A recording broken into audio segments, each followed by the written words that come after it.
నమస్తే, welcome to our channel. నేను మీ శాలిని. సాక్షి మీడియాలో జర్నలిస్ట్ శ్రీనివాస్ గారు అరెస్ట్ అయితే దానికి స్పందించి ఇప్పుడు అంబటి రాంబాబు ఇది కక్ష సాధింపు చర్యలు చేస్తున్నారు, కావాలని అరెస్ట్ చేస్తున్నారు. అలాగే మరి ముఖ్యంగా చూసుకుంటే సజ్జల రామకృష్ణారెడ్డి కూడా సేమ్ రిపీట్ చేస్తున్నారు, కక్ష సాధింపు చర్యలు చంద్రబాబు నాయుడు గారు చేస్తున్నారు అని. అసలు ఈ వ్యాఖ్యలు ఎలా చూడాలి? దీని మీద పూర్తిగా విశ్లేషించడానికి మనతో పాటు స్టూడియోలో ఉన్నారు senior journalist doctor Kanakadurga Vadlamani గారు ఉన్నారు. వారిని అడిగి కొన్ని విషయాలు మనం తెలుసుకుందాం. నమస్కారం మేడం. నమస్తే అండి మేడం, ఈరోజు కొమ్మనేని శ్రీనివాస్ అరెస్ట్ అయితే దానికి స్పందించి అంబటి రాంబాబు కావచ్చు, సజ్జల రామకృష్ణారెడ్డి కావచ్చు, చంద్రబాబు నాయుడు గారు కక్ష సాధింపు చర్యల వల్ల చేస్తున్నారు అన్న వ్యాఖ్యలను అసలు ఎలా చూడాలి మేడం? ఇందాకే కొంతమంది జర్నలిస్టులు అన్నారండి, చంద్రబాబు నాయుడు కొమ్మినేని కమ్మ కాబట్టి అరెస్ట్ చేయడం అనుకున్నారు, కానీ ఇక్కడ కులం కాదు, ప్రజలు ముఖ్యం, మహిళల మనోభావాలు ముఖ్యం కాబట్టి అరెస్ట్ చేశారు అని మేమందరం అనుకున్నాం. సరిగ్గా ఇప్పుడు మీకు అంబటి రాంబాబు కూడా ట్వీట్ ఏం చేశారంటే, కమ్మ కులస్తుడైనా కూడా కొమ్మినేని అరెస్ట్ చేయించారు చంద్రబాబు నాయుడు అని అన్నాడు. అసలు కులం ఎందుకు తీసుకొస్తారండి? మీకు అసలు ఎంత ఆశ్చర్యకరమైన విషయం అంటే, ఒక జర్నలిస్ట్గా పనిచేసేవాడికి కులం ఉంటుందా? జర్నలిస్ట్ అనేవాడికి ప్రాంతం ఉండదు, కులం ఉండదు, మతం ఉండదు, వార్తగా ఇవ్వడం ఒక్కటే ఉంటుంది. అవును.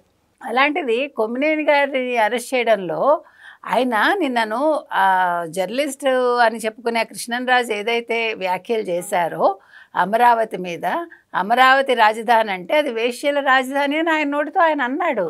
అంటే అమరావతి మళ్ళా తర్వాత దానికి వ్యాఖ్యానాలు వీళ్ళే చేసుకున్నారు. అప్పుడు ఈయన వెంటనే నవ్వుతూ, ఆ నవ్వు మీకు ఆ గొంతులో వినిపించింది, మీరు చూసుకోండి కావాలంటే, ఒకలాంటి వ్యంగ్యం అన్నమాట కొమ్మినేని కంఠంలో. మిమ్మల్ని మళ్ళీ ఏదైనా అంటారేమో, మిమ్మల్ని కొడతారేమో చూసుకోండి అన్నట్టుగా మాట్లాడాడు. అలా మాట్లాడతావా? నువ్వు లక్ష్మీపార్వతి విషయంలో రెచ్చిపోయి మాట్లాడావు కదా, అలా మాట్లాడకుండా కొమ్మినేని ఇలా ఎందుకు మాట్లాడారు? ఇప్పుడు కొమ్మినేని మామూలుగా మాట్లాడారు, ఆవేశపరుడు, ఆయన అలాగే మాట్లాడతాడు, ఆయన నిక్కచ్చిగా మాట్లాడతాడు, ఆయన ముక్కుసూటుగా మాట్లాడతాడు అని ఇప్పుడు సజ్జలు అక్కడ ఒక ప్రెస్ మీట్ పెట్టి మాట్లాడుతున్నాడు. అవును. అందులో ఏమంటున్నాడంటే, దుర్బలులు, తర్వాత చేతకాని వాళ్ళు, తర్వాత అంటే ఏమి చేతకాని వాళ్ళే బూతులు మాట్లాడతారు అని అన్నాడు ఆయన. ఇప్పుడు అసలు ఆ వ్యాఖ్య ఎందుకు చేశాడో ఆయనకే తెలియాలి. ఇప్పుడు మనం ప్రతిసారి చెప్తున్నట్టుగానే వైసీపీ వాళ్ళు వాళ్ళలో ఉండే లక్షణాలు వాళ్ళే బయట పెట్టుకుంటారు. అంటే వీళ్ళు ఇంతకాలం బూతులు మాట్లాడించింది వాళ్ళు చేతకాని వాళ్ళు, దుర్బలులు, అంటే వాళ్ళు చాలా వీక్ పర్సన్స్ కాబట్టే మాట్లాడారు. వాళ్ళ పార్టీ చాలా వీక్ పార్టీయా, అందుకోసమని ప్రతి ఒక్కడు బూతులు మాట్లాడారు. ఇప్పుడు నువ్వు అసలు ఇవాళ ప్రెస్ మీట్ పెట్టి కొమ్మినేని గురించి ఎందుకు బాధపడిపోతున్నారు? మీరు భువనేశ్వర్ గారిని అన్నప్పుడు మరి ఆ రోజు భారతీరెడ్డి గారు ప్రెస్ మీట్ పెట్టలేదే? పెట్టాలి కదా. ఒక మహిళగా ఆవిడ, ఒక సాక్షి మేనేజ్మెంట్, ఒక చైర్మన్గా ఆవిడ ఛానల్ తరఫున ఆవిడ పెట్టి, పేపర్ తరఫున ఆవిడ మాట్లాడి ఉండాలి. నేను ఖండిస్తున్నాను సాటి మహిళని ఇలా అన్నందుకు, నేను ఒక చైర్మన్గా అని అనాలి. ఆవిడ మహిళ కాబట్టి. మరి ఆ రోజు అనకుండా ఈరోజు మీరందరూ కూడా భారతీరెడ్డి గారికి క్షమాపణలు చెప్పేసుకుని, నిన్న కొమ్మినేని 2 సార్లు క్షమాపణలు చెప్పారు. మీరు గమనిస్తే ఆయన వీడియోలో 2 సార్లు క్షమాపణ చెప్పాడు ఆయన భారతీరెడ్డికి, జగన్మోహన్ రెడ్డికి. మా వల్ల మీకు ఇంత కష్టం వచ్చేసిందని. అక్కడ ఫస్ట్ బిగినింగ్లో ఏమీ తప్పు జరగలేదు, కావాలంటే క్షమాపణ చెప్తాను అన్నాడు. ఎవరు? రాజధాని మహిళలకి.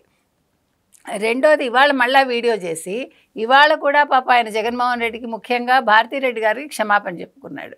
అంతే తప్ప ఆయన అమరావతి మహిళలకి క్షమాపణ చెప్పలేదు, ఆంధ్రప్రదేశ్ మహిళలకి క్షమాపణ చెప్పలేదు. మళ్ళీ ఇప్పుడు అరెస్ట్ అయ్యాక కూడా ఆయన నన్ను ఎందుకు అరెస్ట్ చేశారో అర్థం కావట్లేదు, నాకు ఏ కాపీ ఇవ్వలేదు, నేను మందులు తెచ్చుకుంటానంటే తెచ్చుకొని ఇవ్వలేదు, పోలీసులు మాత్రం నన్ను బాగా చూసుకున్నారు, నన్ను ఇబ్బంది పెట్టలేదు, చంద్రబాబు నాయుడు రెడ్ బుక్ రాజ్యాంగం నడుస్తోంది ఇక్కడ, చంద్రబాబు నాయుడు అరెస్ట్ చేయించాడు నా మీద కక్షతోటి, ఇవన్నీ మాట్లాడాడు. అంబటి రాంబాబు అసలు కులం ఎందుకు తీసుకొచ్చాడు? ఎవరైనా అరెస్ట్ చేస్తే కులాలు ఎందుకు వస్తున్నాయి? కమ్మాడైతే తప్పు చేస్తే అరెస్ట్ చేయరా? చంద్రబాబు నాయుడు కమ్మవారైతే ఎవరికి కావాలండి? చంద్రబాబు నాయుడిని కమ్మాడిగా ఎన్నుకోవాలి ఎవరు? చంద్రబాబు నాయుడులో ఉన్న సమర్థతను బట్టి ప్రజలు ఎన్నుకున్నారు. ఇప్పుడు కుప్పం మొత్తం కమ్మవాళ్లే ఉంటారండి? ఉండరుగా. మంగళగిరి మొత్తం కమ్మవాళ్లే ఉంటారండి? ఇవాళ తెలుగుదేశంలో ఉండే కమ్మవాళ్ళందరికీ పెమ్మసాని గారు ఉన్నారు, వీళ్ళందరికీ కమ్మవాళ్లే ఓటేశారా? కాదుగా. SC, ST, BC, minority, OC, Brahmins, కాపులు, రెడ్లు అందరూ వేస్తారు. మొత్తం ఎవరెవరు ఎన్ని కులాలు ఉన్నాయో అన్ని కులాల వాళ్ళు ఇష్టమైన వాళ్ళు వేస్తారు. కాబట్టి అసలు కమ్మవాడు కాబట్టి అరెస్ట్ చేయరని మీరు ఎలా అనుకుంటారు? కమ్మాడైతే దిగొస్తాడా, కమ్మాడు కాతే దిగిరాడా, కమ్మాడైతే తప్పు చేస్తాడా, కమ్మవాడు కాతే తప్పు చేయడం అవేం కాదు కదా. ఇక్కడ కులం కాదు, అతని వృత్తి ప్రవృత్తి అంతే. మరి ముఖ్యంగా చూసుకుంటే ఈరోజు జర్నలిస్టు ఆయన పరారీలో ఉన్నారని మనకు వస్తుంది సమాచారం మేడం. అయితే ఇప్పుడు ఏపీ ప్రజలైతే ఎక్కడ కూడా ఖండించాల్సిందే, కఠిన చర్యలు తీసుకోవాల్సిందే. ఇప్పుడు మీడియా ఛానల్ మీద కానీ ఇప్పుడు జర్నలిస్టుల మీద కానీ ఏపీ ప్రజలైతే ఖండించాల్సిన చర్యలు తీసుకోవాలని మాట్లాడుతున్నారు. ఎలా చూడాలి మేడం? ఇప్పుడు జర్నలిస్టు అనకండి, కృష్ణరాజు గారిని అనండి. ఎందుకంటే జర్నలిస్ట్గా ఆయన విలువలు కోల్పోయారు కాబట్టి నా దృష్టిలో అయితే ఆయన కృష్ణరాజు గారు అంతే. సో కృష్ణరాజు గారు ఇవాళ అబ్స్కాండ్ అయ్యాడు. ఆయన మరి యలహంక ప్యాలెస్లో ఉన్నారా? లేదు, గతంలో కూడా మనం చెప్పాం యలహంక చుట్టుపక్కలే తిరుగుతున్నారు ఒక అతను, మీకు గుర్తుంటే కనుక అయితే. కాబట్టి ఆయన ఎక్కడైనా గెస్ట్ హౌస్లో పెట్టించారా? అది ఇంకా బయటకు వస్తుంది. ఈలోగా ఆయన ఇవాళ కూడా 2వ వీడియో రిలీజ్ చేశాడు. చేసి మళ్ళా నేను అనలేదు, అలా అనలేదు, నా ఉద్దేశం అది కాదు, వేశ్యలు అంటే అక్కడ నెంబర్ 1లో ఆంధ్రప్రదేశ్ వచ్చింది, వేశ్యలు, తర్వాత ఎయిడ్స్ పేషెంట్స్లో అంటూ మళ్ళీ లెక్కలు డొక్కలు, ఇది అదేంటి టైమ్స్ ఆఫ్ ఇండియా రిపోర్ట్ ఇవన్నీ మాట్లాడాడు. టైమ్స్ ఆఫ్ ఇండియా రిపోర్ట్లో ఎక్కడా అమరావతి ప్రస్తావన తేలేదు.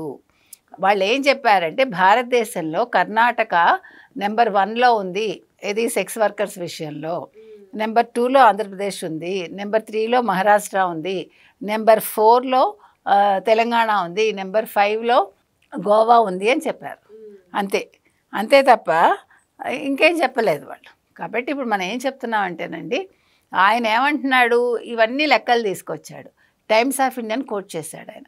టైమ్స్ ఆఫ్ ఇండియా వాళ్ళు ఆరోగ్యపరంగా ఇలా ఎయిడ్స్ పేషెంట్స్కి సరైన ఇది ఇవ్వాలి, వాళ్ళని తగ్గించాలి, దానికోసం అన్నట్టుగా ఆరోగ్య సంస్థ ఏదైతే ఇచ్చిందో దాని మీద ఒక రిపోర్ట్ వాళ్ళు పబ్లిష్ చేశారు అంతే, జూన్ 2న. దాన్ని బేస్ చేసుకుని మీరు అసలు ఏదో బోడిగుండికి బట్టతలకి ముడిపెట్టినట్టు అసలు మీకు సెక్స్ వర్కర్స్ విషయం ఏంటి, అసలు ఎయిడ్స్ పేషెంట్స్ విషయం ఏంటి, దానికి అమరావతి రాజధానికి ముడిపెట్టడం ఏంటి, అమరావతి రాజధాని కాదు వేశ్యల రాజధాని అని మీరు అంటే, మరి మీరు అదే ప్రదేశం నుంచి వచ్చారు కదా, మీ ఇంట్లో వాళ్ళందరూ కూడా అదేనా అని ప్రజలు వాళ్ళు అడుగుతున్నారు. ఇప్పుడు వీళ్ళిద్దరూ కూడా విజయవాడ నుంచి వచ్చిన వాళ్ళే, కొమ్మినేని గారు కావచ్చు, కృష్ణరాజు గారు కావచ్చు. కాబట్టి మీరు ఇంతమంది మనోభావాలు దెబ్బతీసేలా మాట్లాడారు. ఇవాళ మళ్ళీ దీన్ని వక్రీకరిస్తూ ఇప్పుడు సజ్జల రామకృష్ణారెడ్డి ప్రెస్ మీట్ పెట్టాడు. అసలు సజ్జలు ఎందుకు పెడతారు? మీరు కన్వీనర్ అయితే అయ్యి ఉండొచ్చు, భారతీరెడ్డి బయటకు రావాలి. ఇవాళ ఈరోజు రాష్ట్రం అంతా అంత గగ్గోలు పెడుతున్నా సరే ఎక్కడ స్పందన కూడా లేదు మేడం. జగన్మోహన్ రెడ్డి ఎందుకు బయటకు రాలేదు? మరి ఇవాళ మన గంజాయి బ్యాచ్ కోసం వెళ్ళాడు కదా పరామర్శకి, ఇవాళ ఆయన వచ్చి మాట్లాడాలి కదా. భారతీరెడ్డి గారు సొంతంగా ఒక నోట్ ఇవ్వాలి కదా. ఇప్పుడు యాజమాన్యం ఇచ్చింది కరెక్టే, సాక్షి యాజమాన్యం మాకు సంబంధం లేదు, కృష్ణరాజు ఆయన సొంతంగా చెప్పాడు ఆ మాటలు, కృష్ణరాజుకి మాకు సంబంధం లేదన్నారు.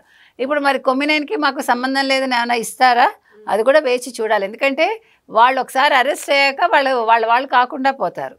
సో కొమ్మినేని అందుకని భయపడుతున్నాడే. వాళ్ళు కొమ్మినేని స్టేట్మెంట్ ఇచ్చాడు, నన్ను జైల్లో వేసేస్తారు, నా ఉద్యోగం పీకించేస్తారేమో, 9 ఏళ్ల క్రితం నాకు అదే జరిగింది అంటూ మాట్లాడాడు ఆయన. సో ఓకే, కొమ్మినేనికి ఏమవుతుంది, కొమ్మినేని ఆలోచించుకోవాలి. నా తప్పే ఉంది అంటే నీ ఎదురుగుండా అతను మాట్లాడుతుంటే నువ్వు వ్యంగ్యంగా మాట్లాడుతూ నవ్వుతావా? నువ్వు తప్పు కదా, నువ్వు ఖండించలేదే. నీకు లక్ష్మీభారతి విషయంలో నీకు అంత కోపం వచ్చేసి రెచ్చిపోయారు మీరు, మీ ఇంట్లో అక్క చెల్లెళ్ళు లేరా అడిగాడు కదా. మరి వీళ్ళందరూ అమరావతి మహిళలు అందరూ అక్క చెల్లెళ్ళు, లేకపోతే తల్లి లాంటి వాళ్ళు, లేకపోతే చెల్లి లాంటి వాళ్ళు, లేకపోతే కూతుళ్ళ లాంటి వాళ్ళు కారా మీకు? వాళ్ళు మనుషులు కాదా? అంటే మొత్తం అందరూ వేసేలేనా? ఎంత తప్పండి అది. అసలు వేసే అనే పదం వాడమే తప్పు. ఎవరు? కృష్ణరాజు గారు. సెక్స్ వర్కర్స్ అనాలి వాళ్ళని, వేశ్యలని అనకూడదు. అయినా వేశ్యలు లేని రాష్ట్రం ఎక్కడ ఉంటుందండి? ఇన్ని కంట్రీస్లో లేకుండా ఎవరున్నారు? మీకు రెడ్ లైట్ ఏరియా లేదా? కలకత్తాలో లేదా? బాంబేలో లేదా? అప్పుడు బాంబేనా మీరు వేశ్య వాటిక అంటున్నారా? వేశ్య వాటిక వేరు, ఒక ప్రాంతం ఉంటుంది అంతే. అలాగే కలకత్తాలో కూడా రెడ్ లైట్ ఏరియా ఉంటుంది. అంత మాత్రాన ఏ రాష్ట్రాన్ని ఆ గొప్పతనం తగ్గిపోదు. కర్ణాటక నెంబర్ 1 ఇవాళ. మరి మీరు కర్ణాటక నెంబర్ 1 వేశ్య రాష్ట్రం అని అంటారా? అనరు కదా. ఇప్పుడు బెంగళూరు వేశ్య రాజధాని అని అంటారా? అనరు కదా. తప్పు కదా అది. మనం ఎలా కించపరుస్తాం? పైగా వేశ్యల రాజధాని ఈయన ఒక్కసారి అన్నాడు, మీరందరూ 100 సార్లు అన్నారు అంటారు. ఎందుకంటారంటే మీరు సమాధానం చెప్పట్లేదు కాబట్టి. మీ సాక్షి ప్రతినిధిగా భారతీరెడ్డి వచ్చి క్షమాపణ చెప్పాలి ఖచ్చితంగా. జగన్మోహన్ రెడ్డి వచ్చి క్షమాపణ చెప్పాలి. మీకు అంత నామోషి అయితే మీరు అసలు ఆంధ్రప్రదేశ్లో ఉండకండి. అవును, మీరెవ్వరూ ఆంధ్రప్రదేశ్లో ఉండద్దు, తాడేపల్లిలో ఉండద్దు, మీరెవ్వరూ కూడా వైసీపీ వాళ్ళు ఎవరు అక్కడ ఉండకండి. మీరు వెళ్ళి యలహంకలో ఉంటారా, హైదరాబాద్లో ఉంటారా ఆలోచించుకోండి, మీ ఇష్టం అది. మీరు అక్కడ ఉంటే మటుకైతే మాత్రం మీరు క్షమాపణ చెప్పి తీరాలి. ఎందుకంటే అది మీ బాధ్యత. ఒక ప్రతిపక్ష నేత కాకపోయినా మీరు ఒక 5 ఏళ్ళు ముఖ్యమంత్రిగా చేసి మీ సంస్థలో, మీ ఆవిడ చైర్మన్గా ఉన్న సంస్థలో మీ ఒక మనిషి మాట్లాడాక, ఒక జర్నలిస్ట్ అనేవాడు, మీరు ఎలా కాదని అంటారు. కాబట్టి ఇవాళ ఏది జరిగినా కూడా ముఖ్యంగా ఇవాళ కొమ్మినేని గారు అరెస్ట్ జరగటం అనేది చాలామంది ఆనందపడుతున్నారండి. ఎందుకంటే న్యాయం జరిగిందని. అదేవిధంగా కృష్ణరాజు గారు కూడా అరెస్ట్ అవుతారు, కంగారేం లేదు. ఇప్పుడు ఎలా పట్టుకోవాలో తెలుసు కదా. ఇంతకంటే దాంకున్న వాళ్ళే వచ్చి పట్టుబడలే మనకి, పారిపోయిన వాళ్ళే. అవును. అందుకని కృష్ణరాజు దాంకున్న భయం ఎందుకు? మీరు తప్పు చేయకపోతే వచ్చి లొంగిపోండి, నేను తప్పు చేయలేదు అని అనండి మీరు కదా. మీరు అనకుండా ఈయనేమో నేను 70 ఏళ్ల వాడిని, నన్ను అరెస్ట్ చేసేస్తానంటున్నారు, నేను మహా ఉంటే ఇంకో 5 ఏళ్ళు ఉంటాను, 10 ఏళ్ళు ఉంటాను. ఎన్నేళ్ళున్నా నీ జర్నలిజం వృత్తిలో మీరు తెచ్చుకున్న మంచి పేరు ఒక్క షోతో పోయిందిగా. ఇప్పుడు సాక్షి స్క్రిప్ట్ అంటారా, లేకపోతే కృష్ణంరాజు స్క్రిప్ట్ అంటారా, ఏమంటారు? మనకి తెలియదండి. కృష్ణరాజే మామూలుగా స్క్రిప్ట్లు ఇస్తాడు. మీకు అర్థమైందా? మామూలుగా జగన్మోహన్ రెడ్డి గారు స్క్రిప్ట్లు ఇచ్చేది ఆయన. అందుకని మరి ఆయనకి కొమ్మినేని ఇచ్చాడా, లేకపోతే ఈయనంతటి ఈయన మాట్లాడా, ఈయన మాట్లాడిన దాన్ని కొమ్మినేని సమర్థించాడా, అది వాళ్ళకి వాళ్ళే చర్చించుకుని ఇప్పుడు నిందలు ఎవరి మీద ఎవరు వేసుకుంటారు. లేకపోతే ఇద్దరు ఒక సెల్లులో ఉంటారా, పక్క సెల్లుల్లో ఉంటారా, లేదు ఇద్దరు తిట్టుకుంటారా, నీ షో వల్లే వచ్చాను. ఇవాళ కొమ్మినేని ఇంకో మాట కూడా అన్నారు, అసలు కేఎస్ఆర్ షో ఆపేయడానికే ఈ కుట్రలు జరుగుతున్నాయి, నేను టీవీలో కనిపించకపోతే ఎవరికి ఆనందమో తెలియదు, మరి ఈ షో రాకపోవటం వల్ల ఎవరు ఆనందపడతారో తెలియదు అని అన్నాడు. ఇప్పుడు కేఎస్ఆర్ షో చూసి ఎవడు కూడా రాజకీయాలు నేర్చుకోవట్లేదు, లేదా కేఎస్ఆర్ షో చూసి మంచి చెడు ఎవడు వ్యాఖ్యానించట్లేదు. మీకు ఎంతమంది సబ్స్క్రైబర్స్ ఉన్నారు, ఎంతమంది వ్యూవర్స్ ఉన్నారో మీకే తెలియాలి. దాని గురించి ఎవరికి బాధ లేదు. ఇప్పుడు ఒక కొమ్మినేని లాంటి వాళ్ళు వస్తే ఎవరు సంతోషిస్తారు, రాకపోతే ఎవరు బాధపడతారు, ఏది ఉండదు. మీ నిజాయితీని మీరు నిరూపించుకోండి. మీరు నిజంగా మంచి జర్నలిస్ట్ అయితే ఈ పాటికి ఎంతమంది ఉద్యమించాలి? ఎవడు ఉద్యమించలేదు. కాబట్టి కృష్ణరాజు చేసిన తప్పు చిన్నది కాదండి. ఒక రాజధానిని ఆయన కించపరిచాడు. ఒక చరిత్ర కలిగిన రాజధాని, ఒక సాంస్కృతికంగా ఒక చరిత్ర కలిగి ఉంది. అదేవిధంగా అక్కడ హిందూ మతం కావచ్చు, బౌద్ధ మతం కావచ్చు అక్కడ వ్యాప్తి చెందింది. అటువంటి రాజధానిని ఆయన ఇలా కించపరచడం అనేది అది ముందు ప్రీ ప్లాన్డ్గానే మనకు అనిపిస్తుంది. అసలు సంబంధం లేకుండా మాట్లాడి ఎక్కడి నుంచో ఎక్కడికో తీసుకెళ్ళి ఇప్పుడు ఆయన ఎక్కడికో వెళ్తున్నాడు. కాబట్టి ఇందులో ఖచ్చితంగా కృష్ణరాజు తప్పండి, దానికి ఆజ్యం పోసిన కొమ్మినేని గారిది కూడా తప్పే. Thank you madam.